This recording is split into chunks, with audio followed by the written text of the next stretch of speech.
सभी का स्वागत अभिवादन।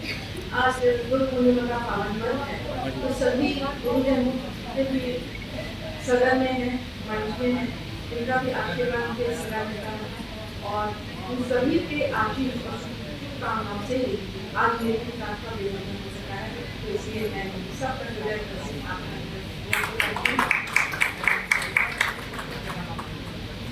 आगे मैं कहना चाहूँगी कि जो कविता संग्रह जो है, इसके लिए उस पुस्तक के संबंध में कहना चाहूँगी कि इसमें बहुत सी दुकान कविताएं हैं, अतुकान कविताएं हैं और गेय कविताएं हैं। भले गीत शिल्प में ना हो, लेकिन गेय है ताकि बच्चों के मन में उतर सके, और जब बच्चे उसे ग्रहण करते हैं तो निश्चित ही उसका जो संदेश है वो ग्रहण कर पाते हैं। तो ये इस मेरा ये रहा है कि जो भी मैं लिखूँ वो बच्चे को समझ सके, उन तक पहुँच सके, और जब गीत के माध्यम से चीज जाती है तो उसका प्रभाव। और इसमें कुछ ऐसी भी कविताएं हैं जो मैंने खुद अपने दर्शक मतलब 11 से 14-15 की उम्र के बीच में भी नवी रचनाएं लिखी हैं, वो इस किताब में संकलित हैं। भले ही वो शिल्प की दृष्टि से इतनी वो कहना चाहिए खड़ी ना हो, लेकिन बात ऐसा मेरा विश्वास है। बहुत छोटी छोटी सी कविताएं हैं, कहीं चंदा मामा के ऊपर है, किसी प्रिया के ऊपर है, तो गांधी जी के ऊपर है, फूल कहता है, इस तरह ऐसे विषय छोटे छोटे हैं जो बच्चों के लिए आसपास की चीजें हैं इसमें आई है। मेरा ऐसा मानना है कि जो बाल साहित्य है इसका सरोकार केवल बच्चों से, जिसका सरोकार पूरे पाठक वर्ग से हुआ है, तो किसी भी आयु वर्ग का बड़े जो होते हैं उसको सुनकर पढ़कर आनंदित होते हैं, और कहीं ना कहीं उसमें जो संदेश निहित होता है वो बच्चों के पालन पोषण में सहायक। और बच्चे तो क्या है कि जब उन्हें किसी चीज के लिए बार बार बोलते हैं, कहते हैं, तो वे इतने अच्छी तरह से नहीं सुनते बल्कि चिढ़ जाते हैं। लेकिन जब वो किताबों में पढ़ते हैं तो वो भी उनको ज़्यादा असर करता है, और बार बार पढ़ने से किताब मानते रहेंगे तो बार बार पढ़ेंगे तो उसका प्रभाव अच्छा होता है। और किताब को वो सच्ची मानते हैं, प्रामाणिक मानते हैं, और वो कहते हैं कि ऐसा हमने किताब में पढ़ा। तो इसलिए जो किताब में लिखी हुई चीज़ें हैं बच्चों से समझ उसको वो ज़्यादा प्रामाणिक मानेंगे और उससे ज़्यादा ग्रहण कर सकेंगे, ऐसा मेरा मानना है। और ऐसे ही संदेश चीज़ें सीख देने वाली बातें मैंने इस अपनी कविता संग्रह में संकलित की है।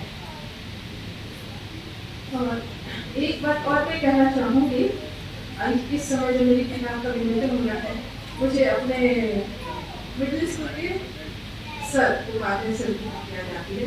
उन्होंने पहली बार मुझे नन्ही कवियत्री का विशेषण दिया था। एक घटना में छोटी सी घटना को करना चाहूँगी बहुत संक्षिप्त में, कि पहले ये होता था कि टीचर्स लोग जब डेटा लेने जाते थे तो सारी कक्षाओं के एक फल में दिखा दिया जाता था, छठी एक साथ बैठी है, हम भी बैठे हुए थे। 5वीं तक सरकारी स्कूल में पढ़ा, 6वीं का मिशन स्कूल में बड़ा अनुशासन और वातावरण अलग होता है। तो वहाँ पे ऐसी सर ने सामूहिक क्लास भी कक्षा 6वीं थी, नेहरू जी के बारे में पढ़ा रहे थे, और उनकी जो पैंट की जो घटना है, मोतीलाल जी की जो अनुशासन के जो नेहरू जी ने ले लिया था और उनकी अच्छी पिटाई हुई थी। तो बस उनको सर ने ऐसे बोला कि पापा ने लगाई पिटाई, तो मेरे मुझे एकदम निकल गया, मम्मी ने लगाई दवाई। सर बोले और बड़ा भाई, अब हमारी छुट्टी गुम कि हमने कोई अनुशासन निंदा कर दी। आगे वाली थी लड़कों ने कहा सर ये होगा खड़े हो गए, तो डरते समझाते कि अब तक तो पढ़ने वाली है, नया स्कूल है और स्ट्रिक्ट है यहाँ का वातावरण, सामने आप बुलाया, डरते डरते पहुँचे, एकदम बिल्ली बंद हुई है। सर ने पीठ ठोकी, बोली आपकी बोल कवियत्री हो, क्या कहा था फिर से बोलते, घर वाले क्या कहा था फिर? हमने कहा सर आपने कहा था कि मम्मी ने लगाई पिटाई, हमने कहा पापा ने लगाई दवाई, पापा ने लगाई दवाई, ऐसा उल्टा हो गया। तो बोले नहीं, आपने कहा था कि पापा ने लगाई पिटाई, मम्मी ने लगाई दवाई, और ये तो कविता हो गई है, तुमको कवियत्री हो। बस उन्होंने पूरे सरल के सामने मेरी पीठ ठोकी और मैंने कविता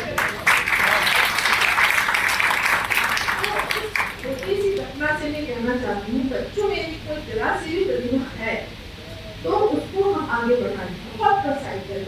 आज उनका प्रोत्साहन है कि मैंने अपने आप को करेक्टिव माना और छोटा बड़ा कुछ लिखते लिखते आज कुछ लिखने लगी और आप लोगों के सामने लिखा है और साहित्य के विभिन्न लिखा है। तो इस माँ सरस्वती का आशीर्वाद मानती हूँ, अपने गुरुजन को आज इस मौके पर याद कर रही हूँ और अपने वक्ता मंच को बहुत बहुत बधाई देना चाहूँगी। आज राजेश कराटे जी को क्या कहूँ, उनकी जो संयोजन क्षमता है अद्भुत, न केवल रायपुर में छत्तीसगढ़ के पूरे छत्तीसगढ़ को उन्होंने संगीत रखा है। अंदर गांवों से लोगों को भी ला रहे हैं, छोटे छोटे गांवों से लोग वहाँ आ रहे हैं, उभर कर आ रहे हैं, उन्हें मंच दे रहे हैं। न केवल साहित्य संस्कृति बल्कि हमारे जो संस्कार हैं वो भी आगे बढ़ रहे हैं, क्योंकि जब बच्चे लिखते पढ़ते हैं, एक युवा पीढ़ी लिखने में साहित्य में जब जुड़ती है तो निश्चित ही जो आजू बाजू जो पूरी बातें होती हैं वो दर्शन होते हैं, उस तरफ वो कभी नहीं जाते और एक अच्छा संस्कार उन्हें आता है और बहुत अच्छे नाम होते हैं। तो ये काम वो कर रही है हमारी वार्ता मंच संस्था। राजेश पाटिल जी बहुत बहुत साधुवाद के पात्र हैं। इसके साथ समाज सेवा के बारे में अभी हमारे रावत सर ने बहुत कुछ बताया, निश्चित रूप से बहुत अच्छा काम कर रही है और इसीलिए इस संस्था में जुड़ना मैं अपना सौभाग्य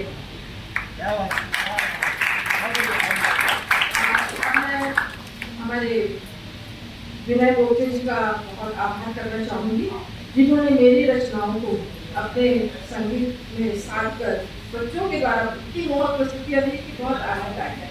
और हम भी देख रहे थे कि वंदे मातरम तो सतत जा रहा, तो ये निश्चित रूप से जहाँ देखने का थोड़ा सा है तो संगीत का बहुत प्रभाव और मेरे जो गीत हैं यदि ये हमारे बच्चों तक पहुँचे, स्कूल के बच्चे इसे गाएं तो निश्चित ही मेरा बेटी सफल होगा। तो उन्होंने मेरे बेटी को मतलब जीवंतता प्रदान की और छोटे छोटे बच्चे उनको मैं प्यार देती हूँ, आशीष देती हूँ, जिन्होंने इतनी सुंदर सुंदर प्रस्तुतियाँ दी हैं और हाँ माँ वाले बच्चों ने उनको छा सदन से भी उनको अच्छा प्रतिसाद मिला और मुझे भी उनकी प्रस्तुति बहुत अच्छी लगी। मेरी जो कल्पना थी उसको उन बच्चों ने साकार किया, तो उन्हें बहुत आभार।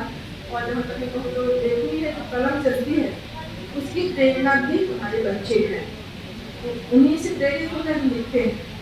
तो जो भी मेरे लेखन में आए हैं उनका आभार भी हमारे युवा जी बैठे हुए हैं, उनके संबल के बिना कुछ नहीं कर पाती।